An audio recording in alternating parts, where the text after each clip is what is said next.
जनता के मुद्दों को लेकर लड़ते थे।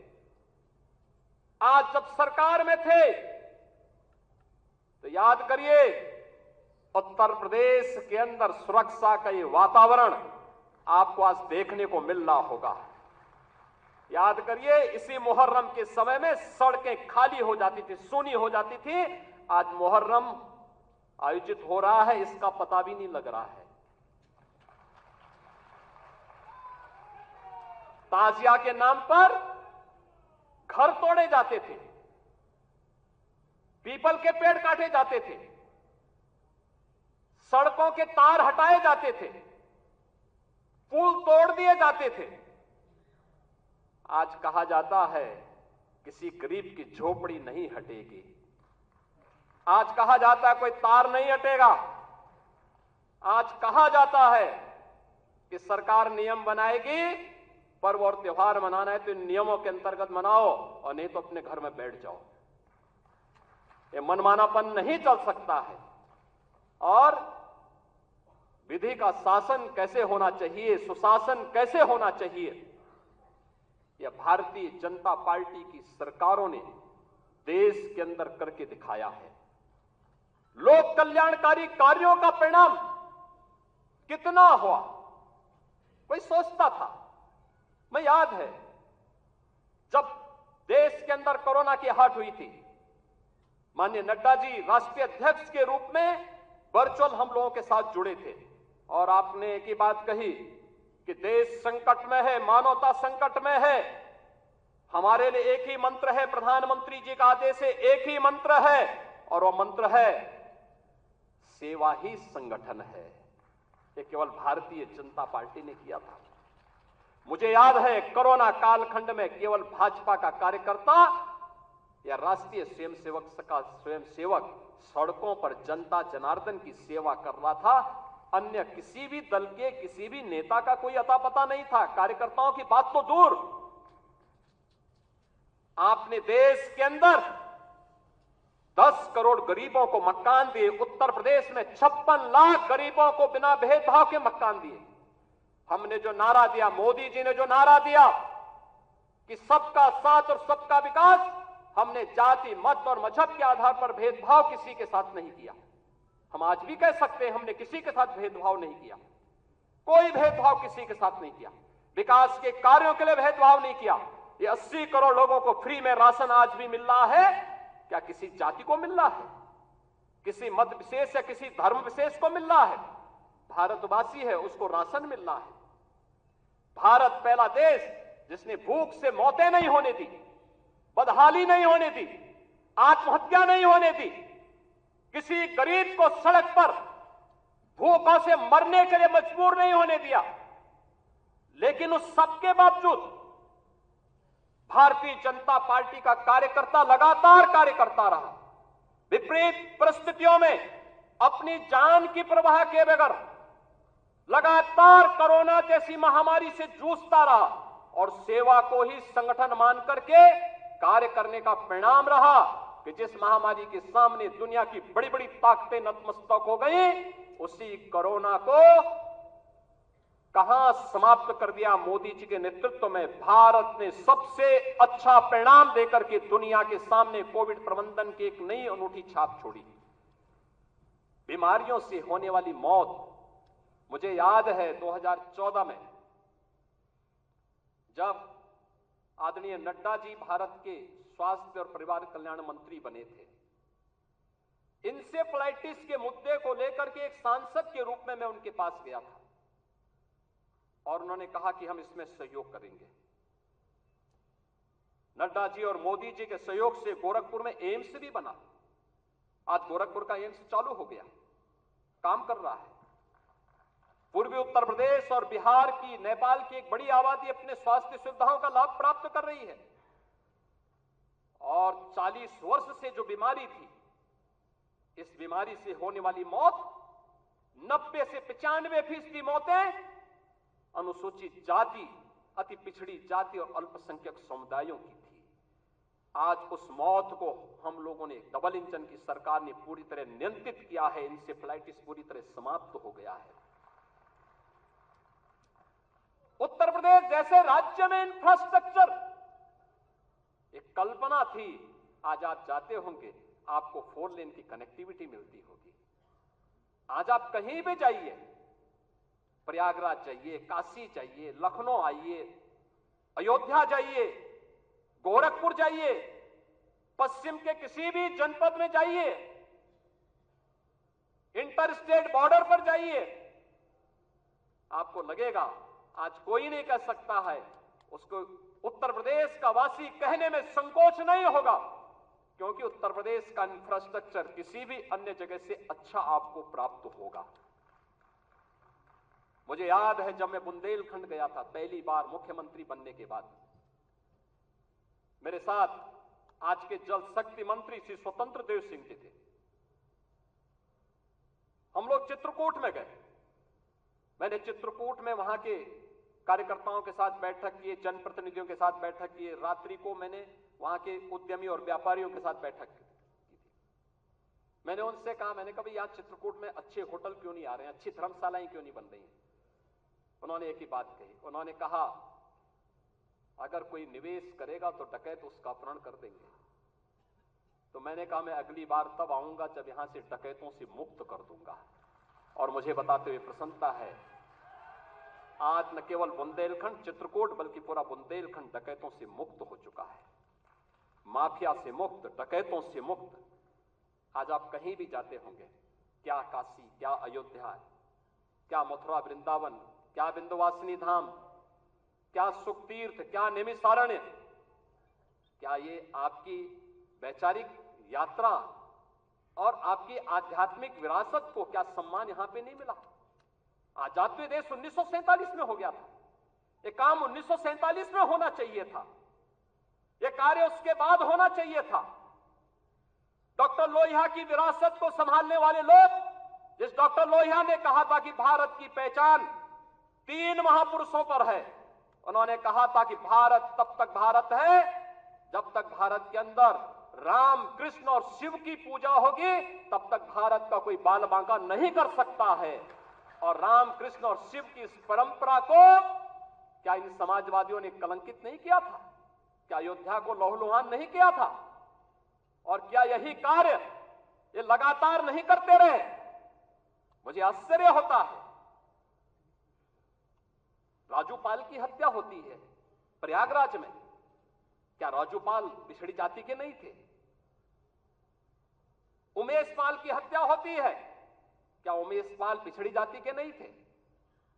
भारतीय जनता पार्टी के विधायक कृष्णानंद राय की निर्मम हत्या हो जाती है, और कृष्णानंद राय के साथ गोलियों का शिकार होने वाले लोग कौन थे?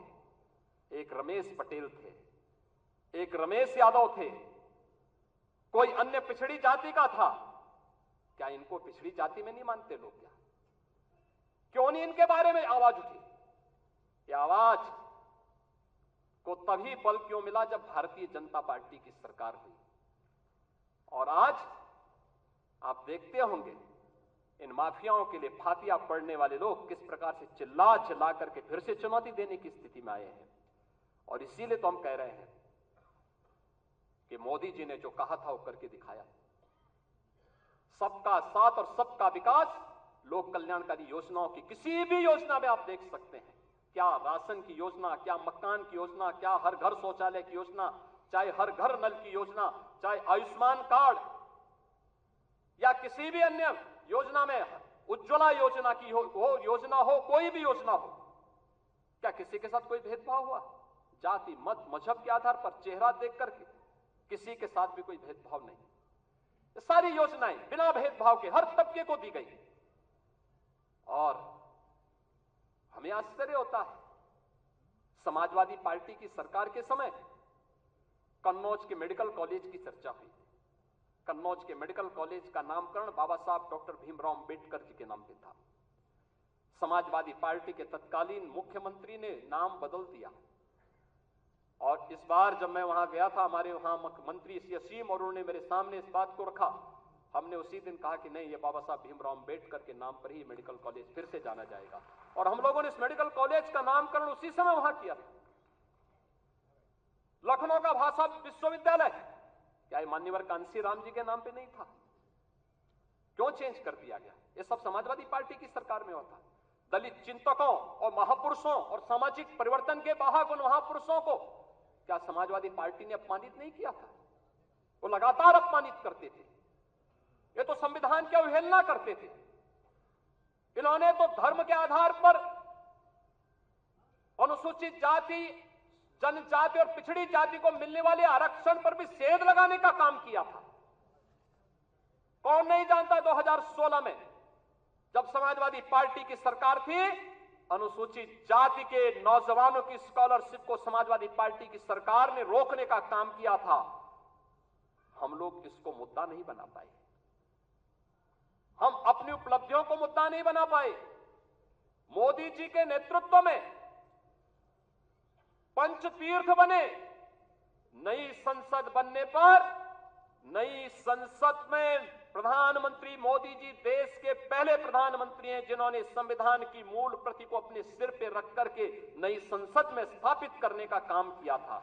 भारतीय जनता पार्टी संविधान को सर्वोच्च सम्मान देने वाली पार्टी, अनुसूचित जाति, जनजाति और पिछड़ी जाति के अधिकारों को संरक्षित करने वाली पार्टी, लेकिन अफवाह और भ्रम की स्थिति पैदा करके जिस प्रकार से माहौल खराब करने का प्रयास किया गया, ये जानते हुए, दुनिया की ताकतें जानती है, ये समाज बिखरा होगा तो आसानी से शिकार हो जाएगा, एकजुट होगा तो बड़ी बड़ी ताकतें इस समाज की ताकत के सामने धराशायी हो जाएंगी।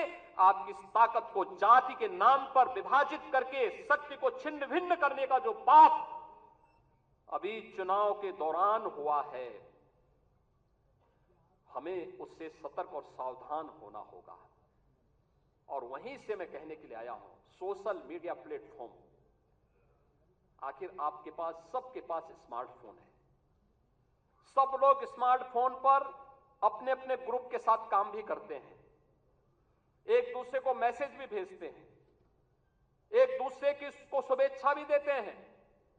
लेकिन क्या कारण था कि जो षड्यंत्र हो रहे थे, जिस षड्यंत्र की आशंका दिखाई दे रही थी, उस षड्यंत्र को करने में वे विदेशी ताकतें और विरोधी सभी सफल हो गए? क्या कारण था?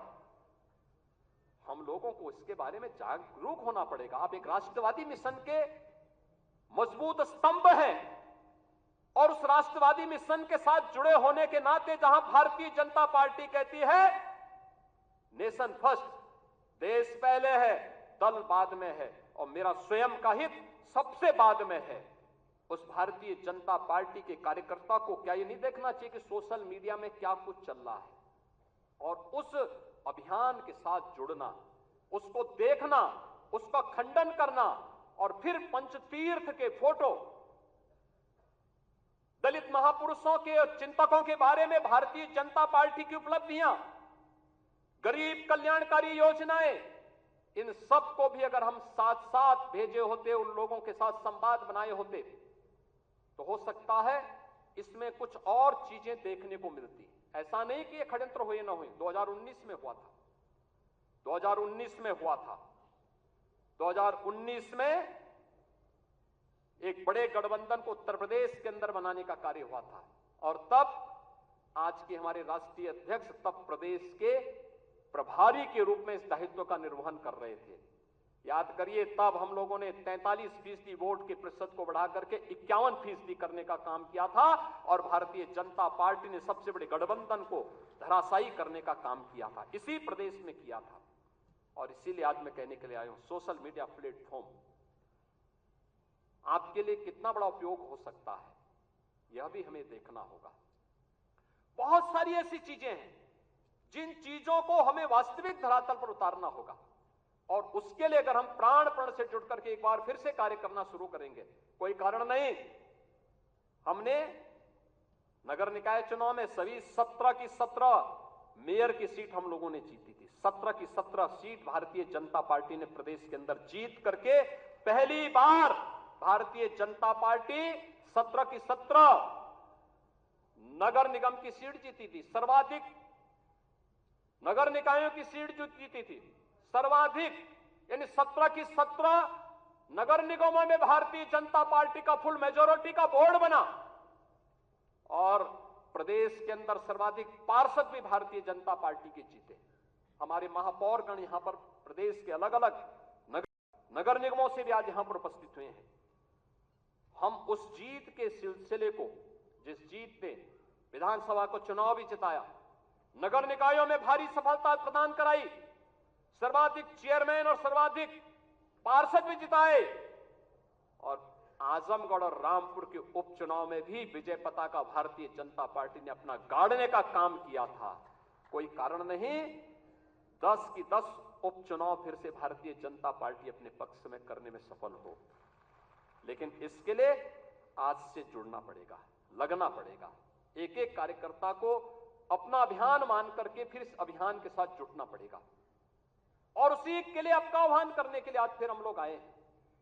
बहनों और भाइयों, हम 2010 के 10 उपचुनावों के लिए तो हमें अभी से तैयारी करनी ही है,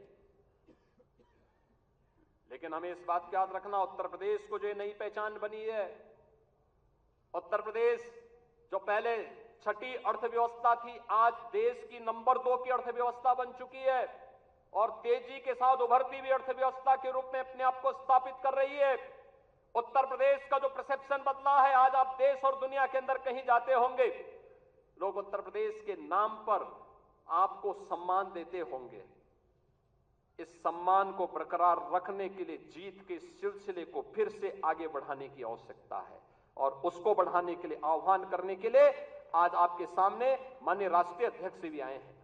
जीत का यह सिलसिला जो 14, 17, 19, 22 पंचायत चुनाव, नगर निकाय चुनाव, उपचुनावों में बना रहा, यही मोमेंटम 2027 में भी बनेगा।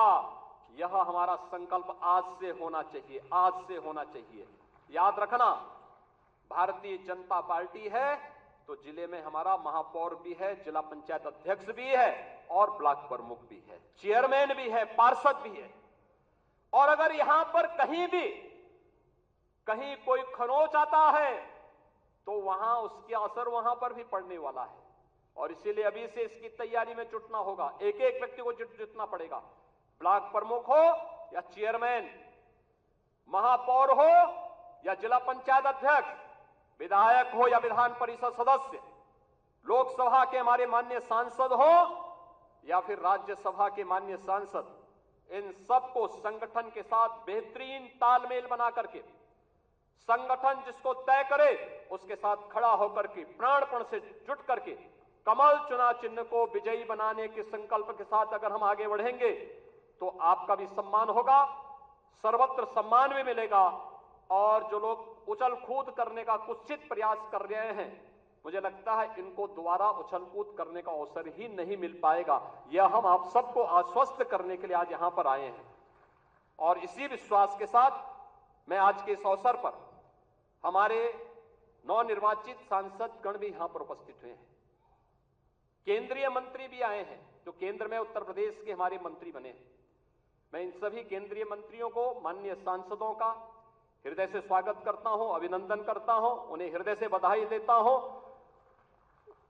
उनके एक अच्छे कार्यकाल के लिए, उज्जवल कार्यकाल के लिए अपनी शुभकामनाएं भी देता हूं और आप सबकी ओर से, प्रदेश भर से आए हुए हमारे संगठन के इन शिल्पियों और स्तंभों की ओर से माननीय राष्ट्रीय अध्यक्ष जी का मैं प्रदेश कार्य समिति की इस बैठक में हृदय से स्वागत करता हूं, अभिनंदन करता हूं।